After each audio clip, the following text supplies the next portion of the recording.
Good afternoon. Thank you for joining us. It has been a tense time at an ostrich farm in Edgewood. We'll get you the latest on the cull order, including a court-ordered stay and reaction from those involved with the farm. And on the open line, Donald Trump's unproven claims about Tylenol and autism.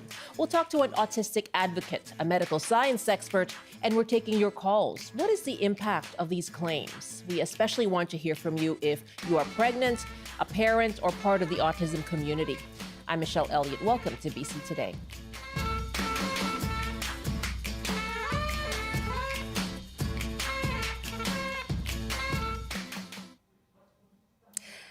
To Edgewood first. This morning, supporters of an ostrich farm in the West Kootenay heard news they'd been wanting to hear.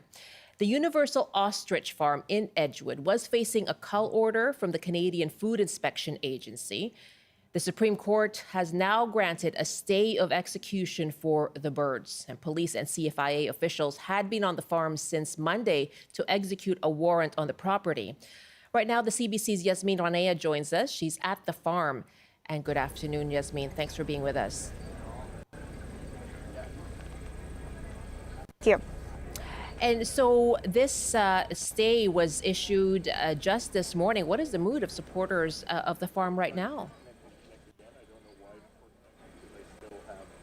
Well, Michelle, right now the mood has shifted a little bit. Earlier it was very celebratory, joyful, but right now what just happened a few seconds ago is CFIA agents, Canadian Food Inspection agents, are trying to feed the ostriches, and so supporters are shouting at them. There's obviously there's animosity there between those two parties. But earlier was very, very celebratory because the Supreme Court of Canada in the 11th hour granted a temporary stay of the execution of the nearly 400 ostriches here on this farm. And was incredible because just moments earlier, the supporters, dozens of them, had been praying for the.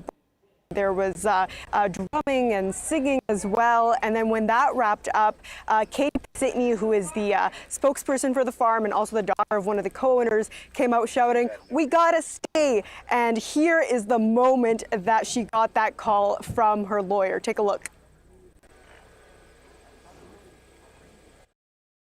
Thank you! Miracle! We just finished a prayer. It's Miracle Wednesday. Okay. I love you, Omar. Omar, that's Omar, the lawyer. Tell us.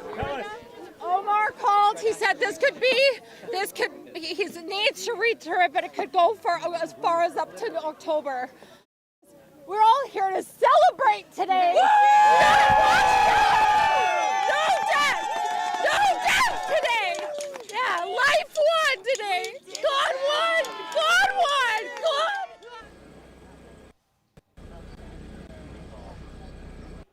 So as you can see, that powerful energy, and that was followed by a lot of and honking and cheering and listening to really celebrating this win, Michelle. Yasmine, I'll just note that there is some issue with our connection with you, and so it is skipping some of what you're saying. But we can certainly hear that celebration from Katie Singal. Can I ask you to just go back to what you said earlier when you started out as to what is happening right now and what's just happened a few moments ago?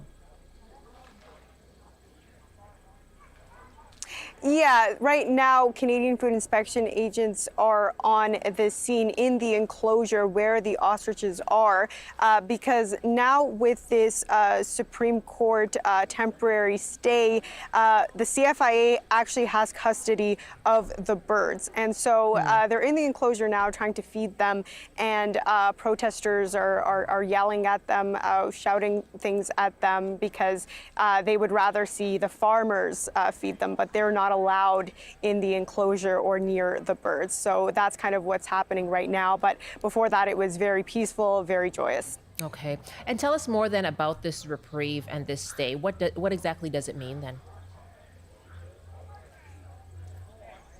Yeah, so it means that the execution of the birds is temporarily delayed until the Supreme Court of Canada makes a decision on whether it will hear the case, the appeal from the farmers. In the meantime, as I said, the CFIA will have custody of the birds. And this decision comes after the CFIA and the RCMP moved in on the farm on Monday. It was a very tense situation, saying that they are going to prepare to go ahead with this cull.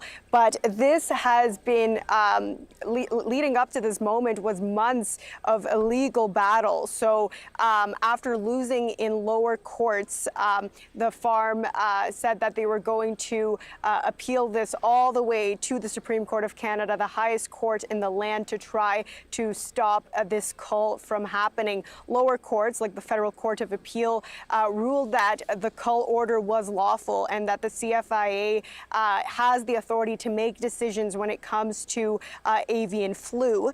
But now there is a temporary halt on this cull order, Michelle.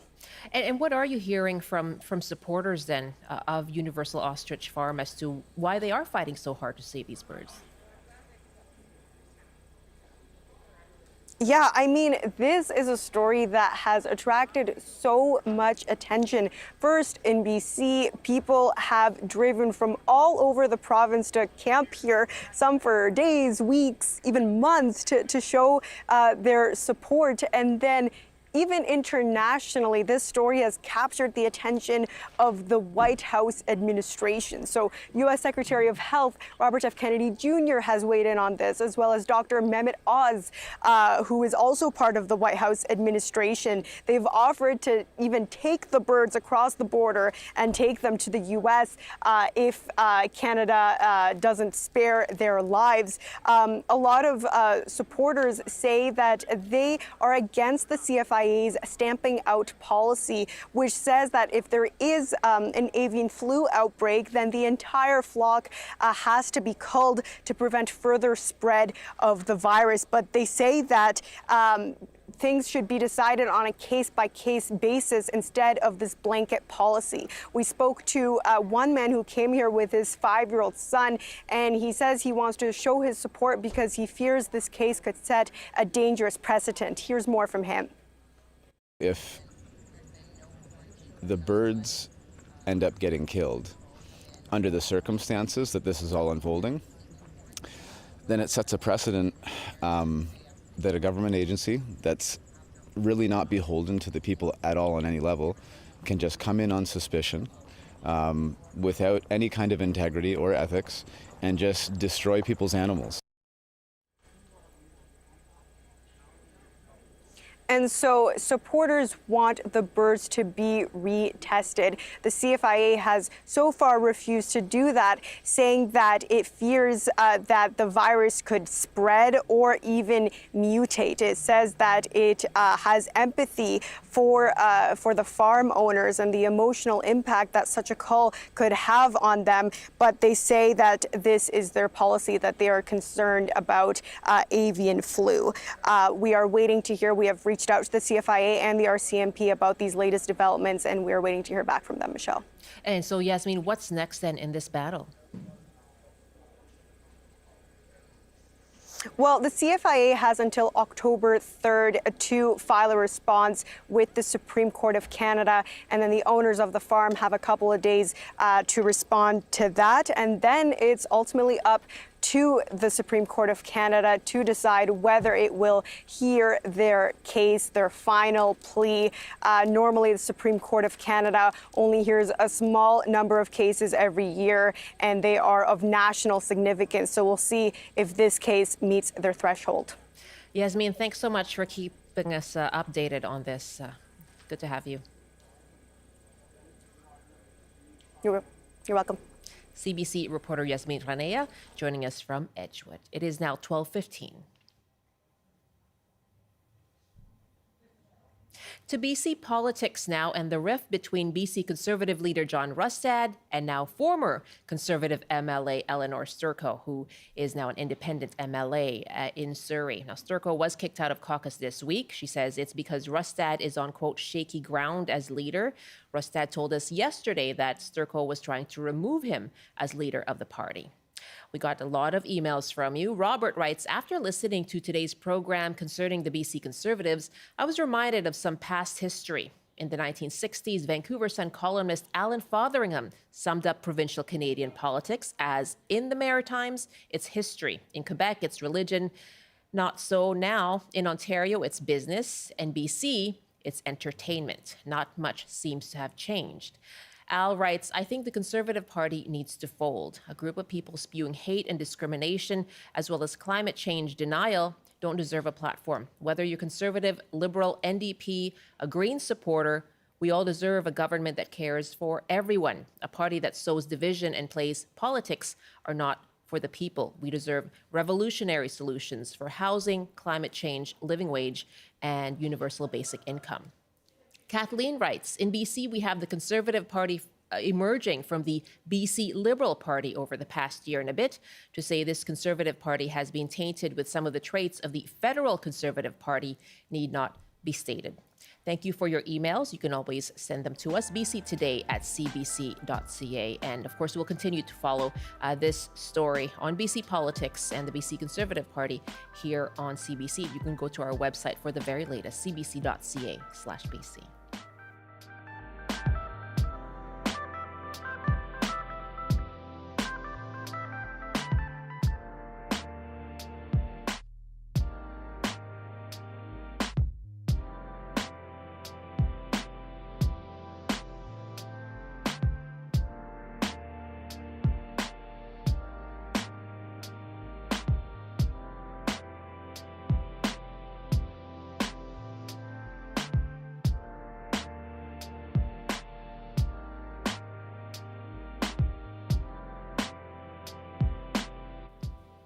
$12:18 now. You're with BC Today. I'm Michelle Elliott. Thanks for being with us. Well, this week, U.S. President Donald Trump held a press conference along with his Health Secretary, Robert F. Kennedy Jr., his head of Medicare and Medicaid, Dr. Mehmet Oz, and several others. Now, Trump made unproven claims that taking Tylenol, or its generic name acetaminophen, while pregnant could lead to autism in babies. Now, Trump announced the FDA would initiate a label change on Tylenol packaging. The claims have been roundly described by health experts as unproven. And today, Health Canada issued an advisory stating acetaminophen is a recommended treatment for fever and pain during pregnancy. It goes on to say there is no conclusive evidence that using acetaminophen as directed during pregnancy causes autism or other neurodevelopmental disorders. We're going to take your calls this hour on this. If you are a member of the autism community, if you're on the autism spectrum, what is the impact of Trump's claims? What about if you're pregnant or a new parent? And how do you navigate medical information? You can call us now. Just hit pound 690 on your cell phone or dial 1-800-825-5950, 604-669-3733. You can also email bctoday@cbc.ca. We are also live on TikTok, and you can leave a comment there. I have two guests joining me for this conversation. Deepa Singal is the scientific director of the Autism Alliance of Canada. She's also an adjunct assistant professor in the Department of Pediatrics at the University of Alberta and a researcher who's worked directly on studies about autism prevalence and prenatal medical exposure. Tracy Humphries is an autistic parent and advocate supporting parents and caregivers. She's director of operations for the Family Support Institute of BC. And I should mention, I participated in some workshops at the Institute as a parent myself. Good afternoon to both of you. Thanks for being with us, Deepa and Tracy. Good afternoon. Tracy, thank you so much for joining us. Tracy, as an autistic person yourself, what was your reaction to what you heard from the Trump administration? My initial reaction was not surprised. We've heard this before, but I jumped quite quickly to the significant harm that it does when people with that kind of a platform spread misinformation about people like me, and also people who are autistic but maybe not like me. What are the harms?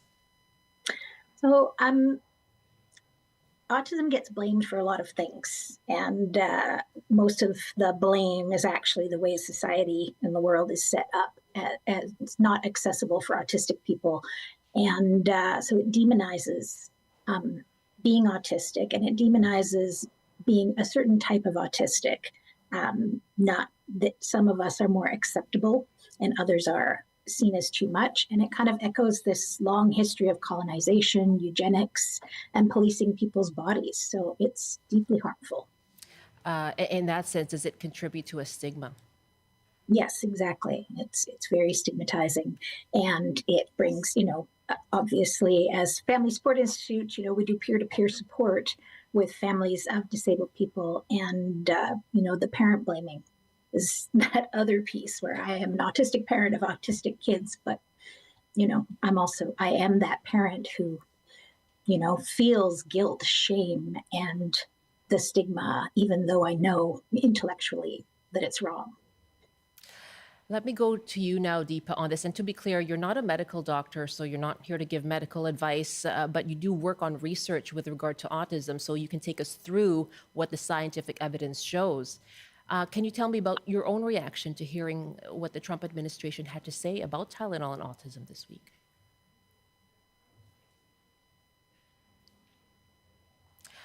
I think our audio is not working right now with Deepa. We're going to try and fix that. Oh, there you are. My apologies. If you could please start again with your reaction.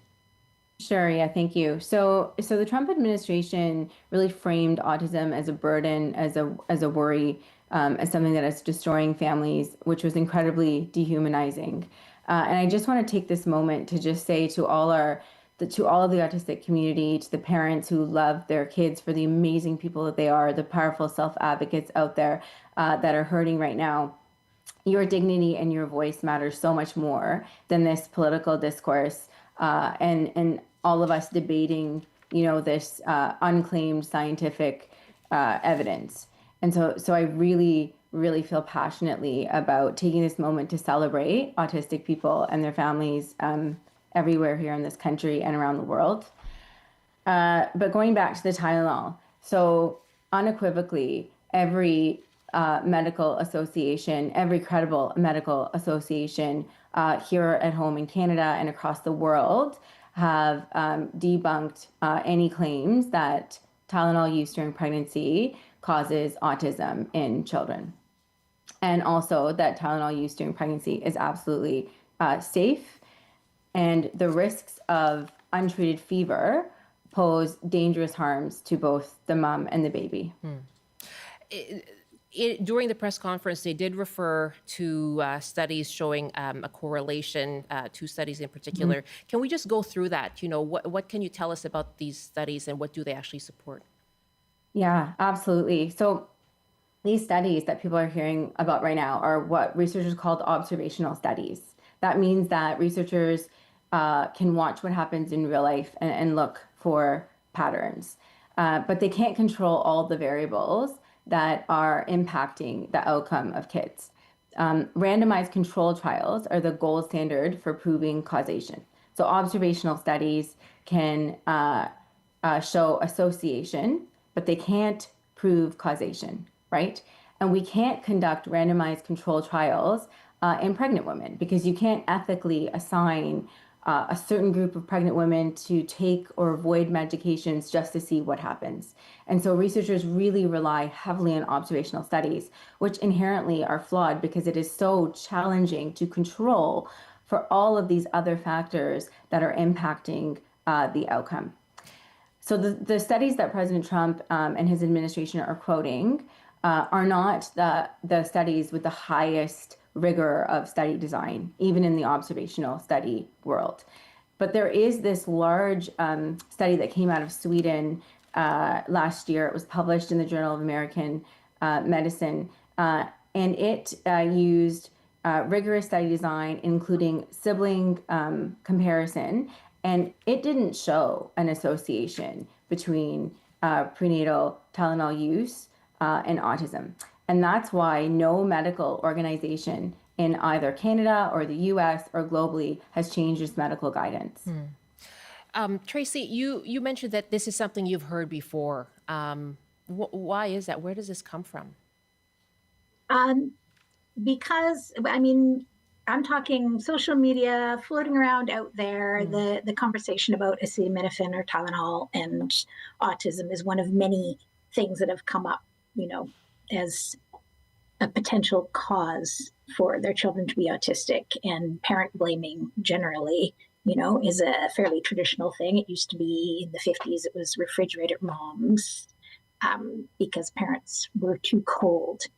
Their children were autistic. You know, it's a common thing for these things to come up. But the Tylenol one came up, I can't remember when, but a few years ago for sure. And like, you know, like anyone who gets passionate about these things, I went and I sort of did the research for myself and looked at the studies and kind of read them and saw exactly what our other guest is talking about, which is great, which is that it was unfounded, inconclusive evidence at best. Let me take a call here right now. And as we ask you, what's the impact of the unfounded claims from Donald Trump regarding Tylenol and Tylenol during pregnancy and autism? My guest, Tracy Humphries, is an autistic parent and advocate supporting parents and caregivers. She's director of operations for the Family Support Institute of BC, and Deepa Singal is the scientific director of the Autism Alliance of Canada, also an adjunct assistant professor in the Department of Pediatrics at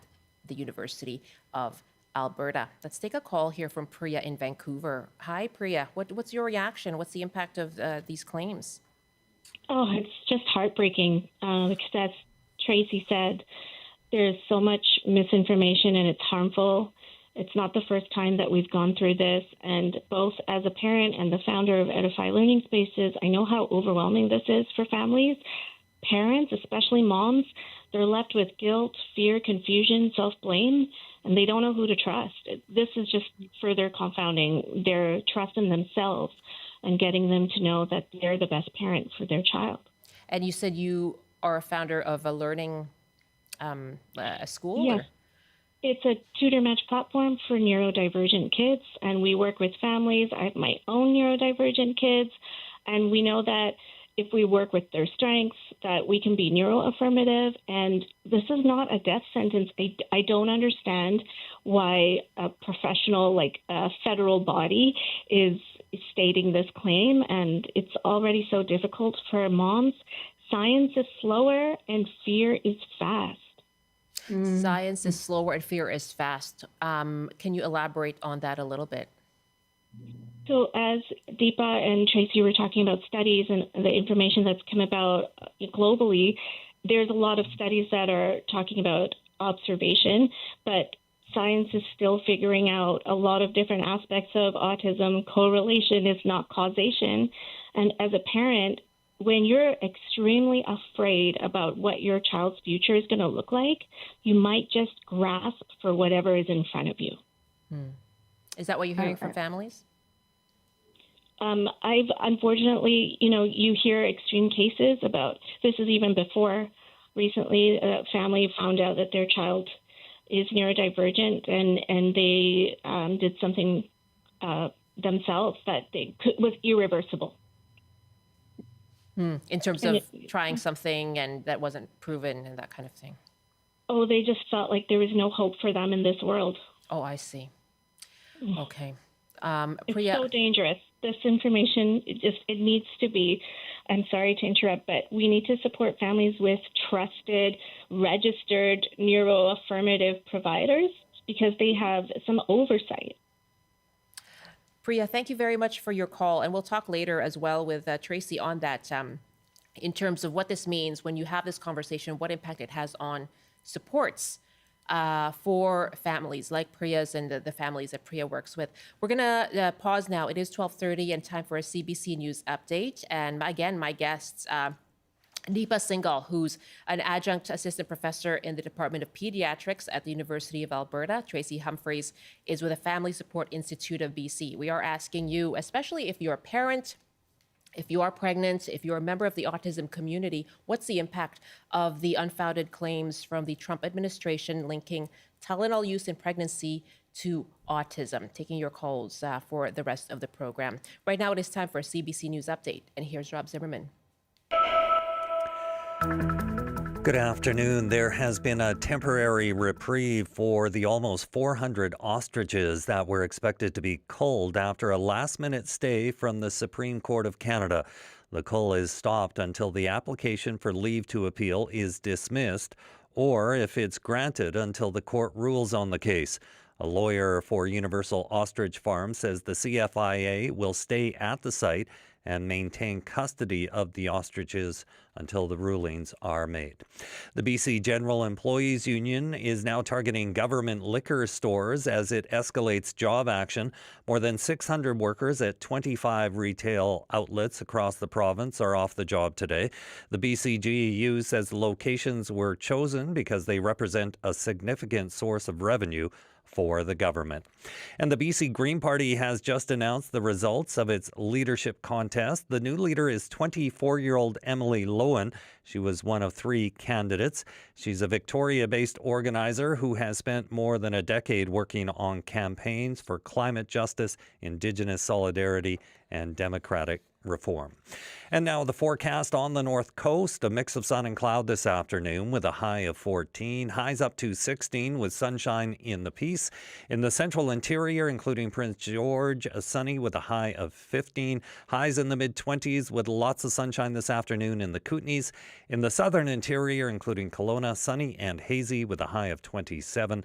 And for Metro Vancouver, Greater Victoria, and the Fraser Valley, sunny and a bit windy in some areas this afternoon with highs from 19 to 24 inland. That's your CBC News Update from Vancouver. Thank you very much, Rob.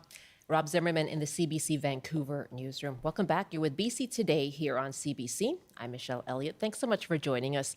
And we are continuing our discussion on the claims made this week by Donald Trump and his administration regarding making a link between Tylenol use during pregnancy and autism, and those have roundly been criticized as unfounded claims. Now we're asking you what's the impact of these claims, and lots of comments coming in on TikTok and email as well. Miss Lish writes, I never use Tylenol and my kids are not vaccinated, still autistic, it's genetic.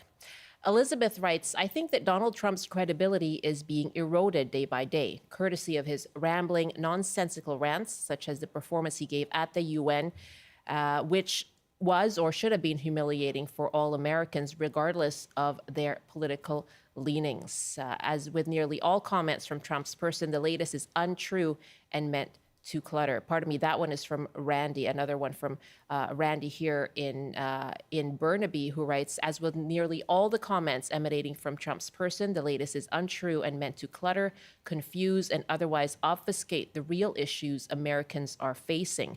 We need a moratorium to the point of press embargo on this. The noise is deafening, never-ending, and downright annoying. That email coming from Randy. And Elizabeth, thank you very much for your email. Let me just continue with the email from Elizabeth. I'm going back to our first emailer there, and she continued to say, this travesty of Trump delivering this warning against Tylenol targets such a vulnerable group of people who will always wonder about the decisions they make or have made with regards to use of this drug. Thank you very much for your email, Elizabeth. bctoday@cbc.ca is our email address.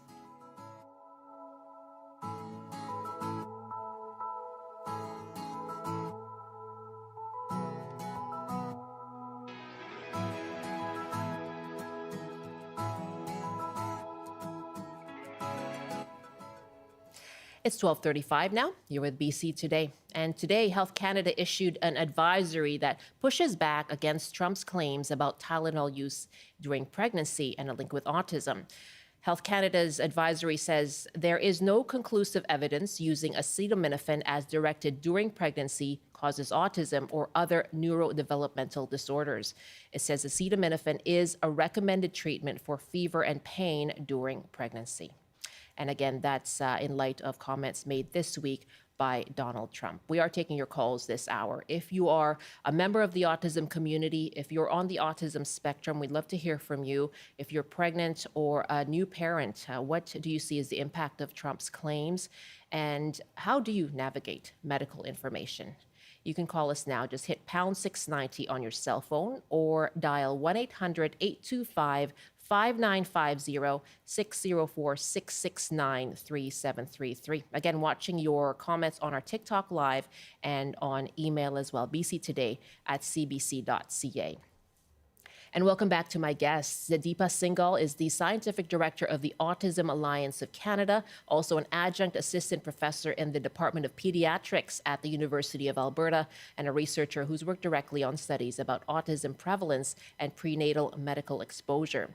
Tracy Humphries is an autistic parent and advocate supporting parents and caregivers. She's Director of Operations for the Family Support Institute of BC.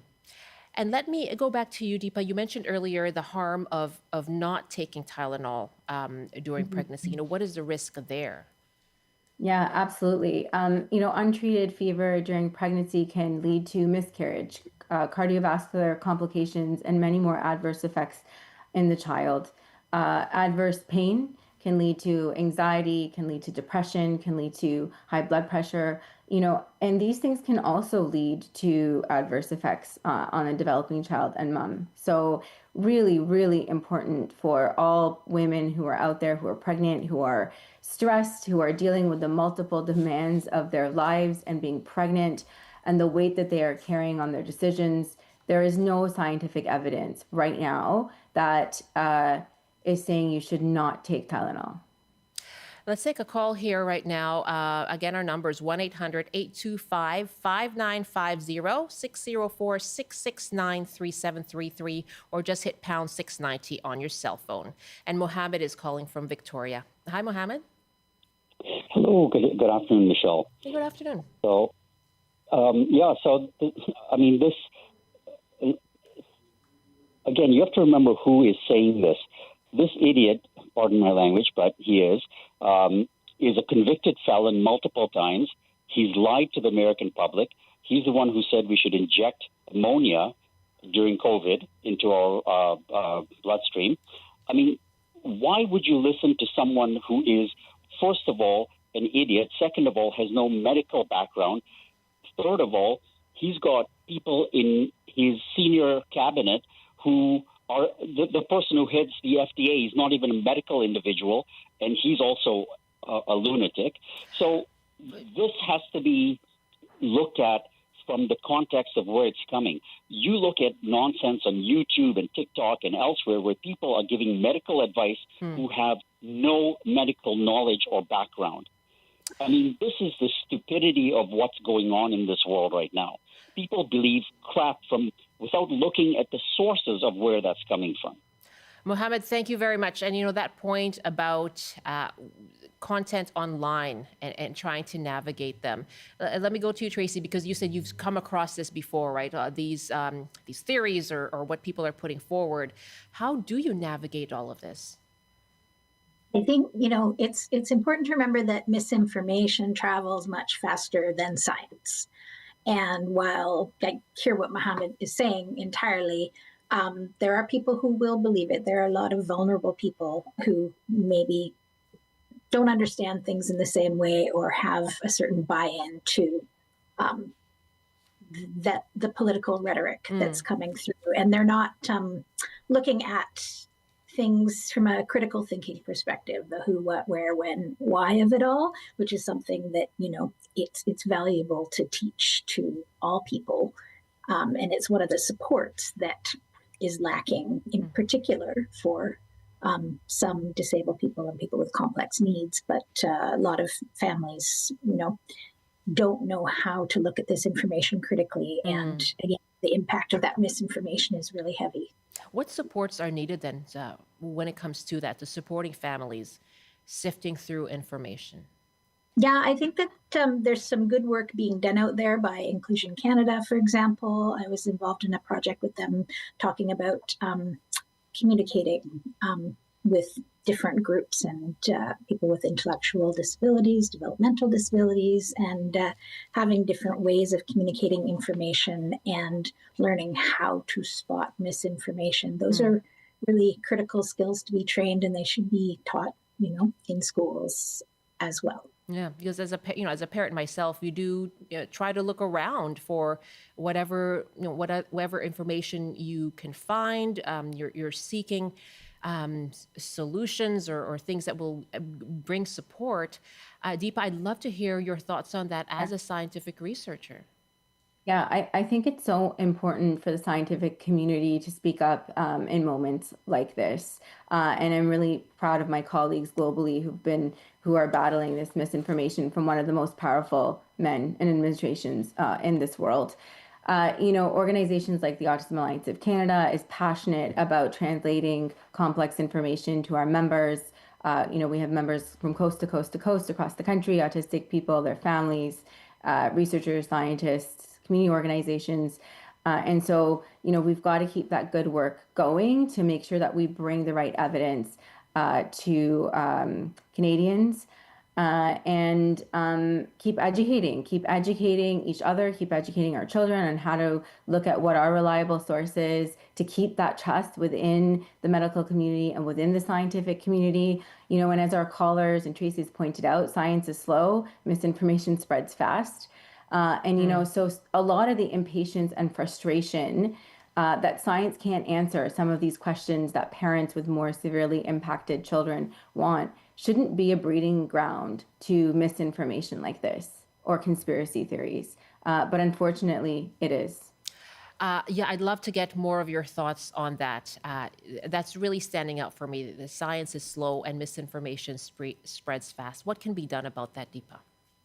Yeah, I think investment in connecting and scientists and researchers and clinicians connecting, translating our information better, translating the knowledge better, getting out here on, other outlets other than peer-reviewed publications, such as the media, and getting out there and translating that information so it's readily accessible for Canadians to understand and language that Canadians can understand, particularly in our community.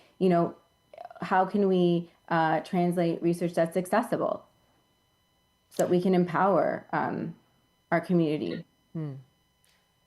Let's take a call here from up in Terrace now. Vincent is on the line. Yeah, what are your thoughts on the impact of these claims about Tylenol, Vincent? Well, my question was more along the lines of I don't understand why the Trump administration came out with this now, and what's the motivation behind this? What does he stand to gain, or what does he hope to accomplish with this? That was my question. Okay. Yeah, Vincent, thank you very much. I'm going to go to Tracy because I can see you nodding, listening along.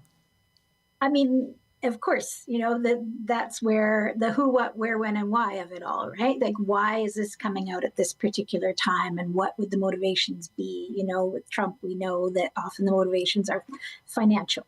So perhaps it's some sort of treatment that, there's some financial gain involved in, or perhaps it's more, like I said, dehumanization and more of that project of othering people who, don't, who are easy targets, who are easy to exclude. But I think it's an excellent question. I think those are exactly the kinds of questions that people need to be asking to, not get sucked into the does it or doesn't it of acetaminophen or Tylenol and dig a little deeper. And Deepa, to that end, when it comes to any kind of treatment, Donald Trump did talk about promoting a treatment for autism. Can you tell us about leucovorin? Leucovorin, yeah. Leucovorin. Yes. So they did come out and talk about leucovorin as a support or a treatment or a cure. What they said was for autism.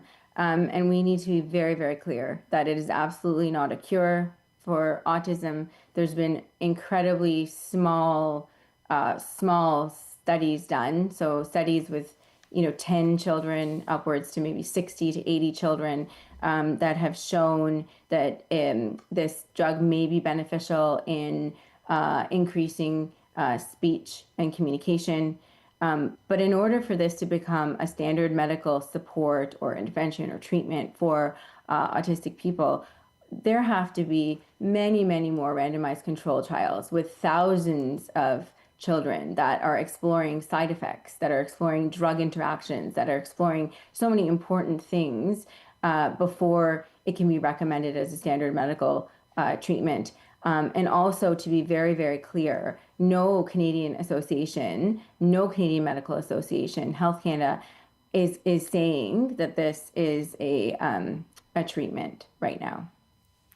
An email from James who writes, it's worth noting that the MAHA movement, Make America Healthy Again, is a fairly large group of people at the top who are making money selling all kinds of snake oil solutions to health problems. They are dangerous. James, thank you. bctoday@cbc.ca is our email address. Taking your calls again, what's the impact of the claims that the Trump administration made this week, roundly described by medical experts as unfounded, claiming that there was a link between Tylenol use in pregnancy and autism? Asking you, what is the impact of that? I'd love to hear from you, especially if you are pregnant, if you're a parent, if you are in the autism community.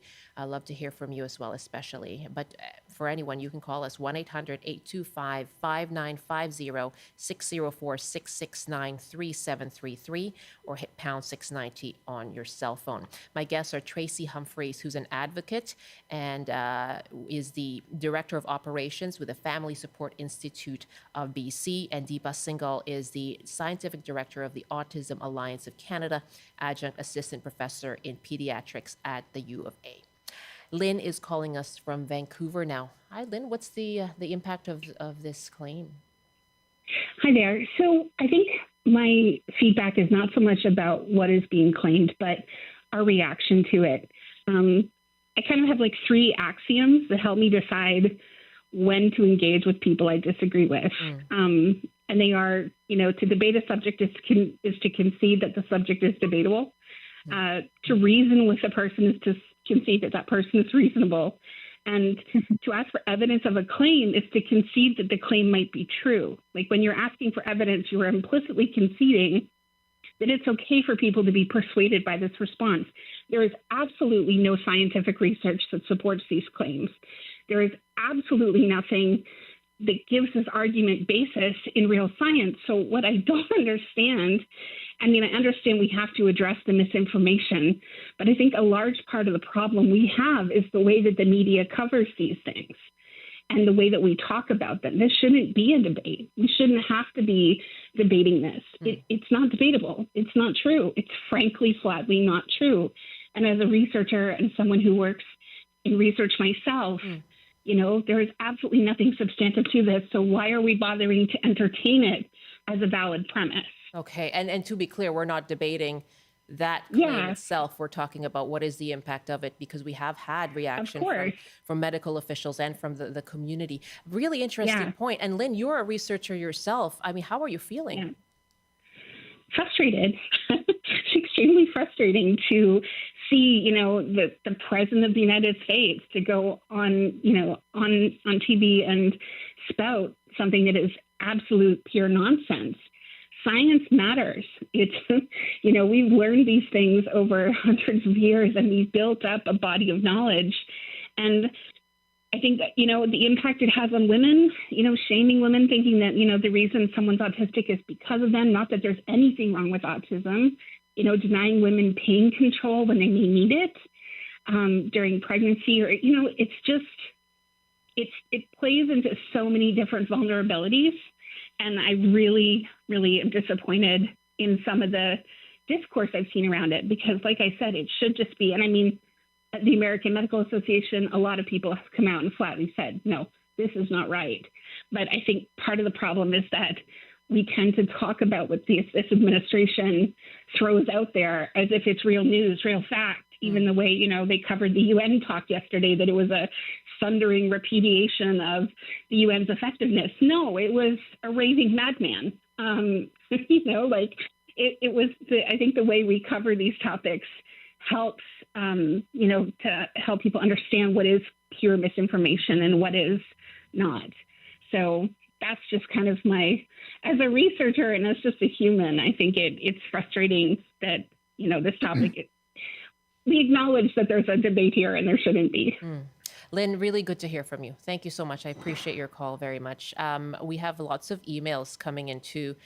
Oscar writes, just wanted to add my thoughts on this from another angle. Never mind the autism part. What I heard from Trump is pain management in pregnant women is not necessary. And we heard, of course, from Deepa Singal about the risk of not treating pain and fever during pregnancy. Sandy writes, I have a granddaughter who is autistic. She's delightful and brilliant. I'm not interested in a so-called cure. Thanks for your emails and your comments on our TikTok Live. Taking your calls as well, 1-800-825-5950, 604-669-3733, or just hit pound 690 on your cell phone. Ian now in Victoria. Hi, Ian. Welcome. What do you think is the impact of the claims that were made this week? Oh, well, thank you for taking my call. I tend to be a bit cynical. That means I can be many times disappointed, but very seldom surprised. And I agree with the previous caller who said, you got to check the source. I mean, this is a man who once said we should inject, Clorox into their veins. This is, and given his business history, which is nefarious at best, I wonder if this whole thing is just an attempt at stock manipulation and nothing more than that. It is extremely callous, and power and money seems to be the only thing he really cares about. So I'm not going to go out on a limb and say that's what it is, but I do wonder. Ian, thank you so much for the call. And David is next now in Vancouver. Your thoughts on the impact of these claims, David? Go ahead. Hello, good afternoon. I agree with the last caller there that there probably is stock manipulation going on. I lived in the United States for 25 years, just moved back to Vancouver, glad to be back here, glad to be out of the mega world. It's insane, and the fact that we even take this guy seriously and any claims that at this point, I mean, it's really like just a clown walked into the room and said a bunch of garbage, and then we all sit around and have a discussion about it. It's like, we know who this guy is. We should be making fun of him and making jokes about him and not. I mean, I know he's the leader of, the United States, but they need, ridicule more than anything. Just like to be a laughing stock is all they deserve at this point. I think that goes back to what Lynn said, which is the tone of the coverage.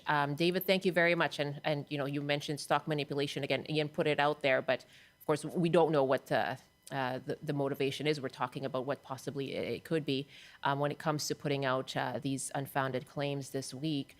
Let me go back to Deepa Singal. As a scientific researcher, I guess I'll get you to comment on what Lynn said, but also, yes, this comes from the Trump administration, but there is a whole movement, as someone emailed us saying there's the MAHA movement is a large one. So what is happening there?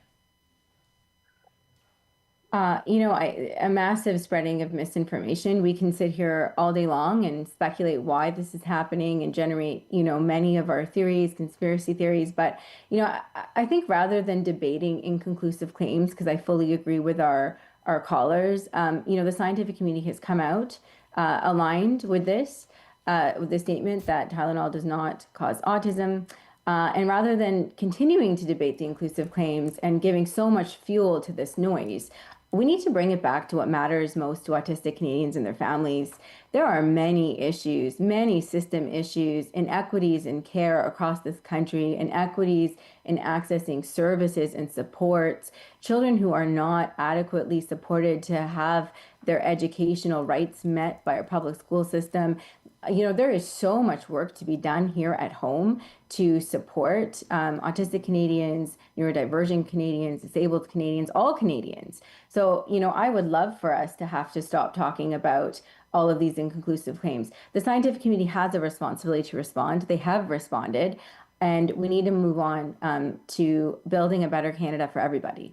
And on that note, I think that's a useful note to end on when it comes to Tracy, what impact or how does this impact the conversation around supports, the supports that you work for? Yeah, I mean, when public pressure, misinformation drives the story, defines the story. It drives policy, public policy, which focuses more on finding cures and less on the day-to-day supports that autistic people like me and my kids and lots of other people need. And it focuses on prevention or fixing instead of on, housing needs, mental health supports. It impacts the mental health of autistic people and of parents. I heard from a parent last night who was really in tears and feeling like, if they had heard this a few years ago, it would have, sent them, what did they say, off the rails, into a spiral because what's your felt message so then? much guilt. What's your message then to your members? I think that, reach out to each other for support, follow and listen to autistic people online. There's lots of us out there talking, and we can speak directly to the experience of being autistic, and stop focusing on it being a broken thing that needs to be eradicated. That's just eugenics. We need to focus on everybody belonging together in community. One last email here from Anne to wrap up our conversation. Anne is the chair of the Surrey District Parent Advisory Council, the president. And Anne writes, this whole Tylenol autism, quote, announcement just takes the focus of what really matters. It blames parents instead of looking at how kids' rights to support, especially in schools, are being chipped away. We're seeing fewer resources for kids with disabilities and even reassessments of autistic students just to fit a broken, underfunded system. Let's stop giving this unfounded announcement oxygen and start talking about how to protect kids' rights and get them the support they deserve. Again, that's from Anne Whitmore, who's president of the Surrey District Parent Advisory Council. Thanks for emailing us, bctoday@cbc.ca. And Deepa and Tracy, thank you so much for joining us for this conversation. I really appreciate it. Thank you so much. Thank you so much for the opportunity to participate in this. Thanks for having me, and nice to hear from you as well, Deepa. It's good to have some expertise. Nice to hear from you as well, Tracy. Your comments were just so profound and so important. My guest, Deepa Singal, Scientific Director of the Autism Alliance of Canada, also an adjunct assistant professor in the Department of Pediatrics at the University of Alberta. Tracy Humphries is an autistic parent and Director of Operations with the Family Support Institute of BC.